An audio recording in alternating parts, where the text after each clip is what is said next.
అందరికీ నమస్కారం. సార్ జేసీ గారికి, డిఆర్ఓ గారికి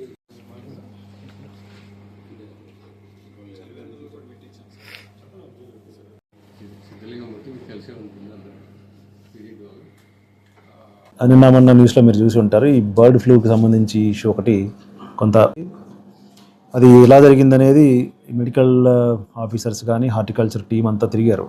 ఒక 3-4 డేస్ నుంచి ఫీల్డ్లో తిరుగుతూ ఉన్నారు. మన దగ్గర ఉన్నటువంటి బర్డ్స్ ఈ అవైలబిలిటీ కూడా తక్కువ. అంటే మన దగ్గర కోళ్ళ ఫారాలు తక్కువ, ఉన్న కోళ్ళే తక్కువ. బట్ ఇది ఎక్కడి నుంచి వచ్చిందనేది మనకు తెలియట్లేదు.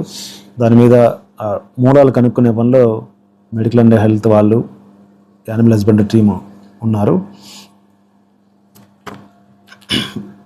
దీనికి సంబంధించి ఢిల్లీ నుంచి కూడా ఒక టీమ్ ఆఫ్ ఆఫీసర్స్, డాక్టర్స్, సైంటిస్టులు వచ్చారు. ఈరోజు మంగళగిరిలో ఉన్నారు. వాళ్ళు మన ప్రాంతానికి రావచ్చు లేదో తెలియదు.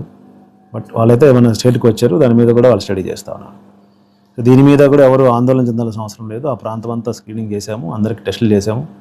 ఎవరు కూడా పాజిటివ్గా నిర్ధారణ కాలేదు, అందరూ నెగిటివ్ ఉన్నారు. ఎవరికి సింటమ్స్ కూడా లేవు. మరి ఆ పాపకి ఎలా వచ్చిందనేది కూడా మనం ట్రేస్ చేస్తున్నాము. ఏదేమైనా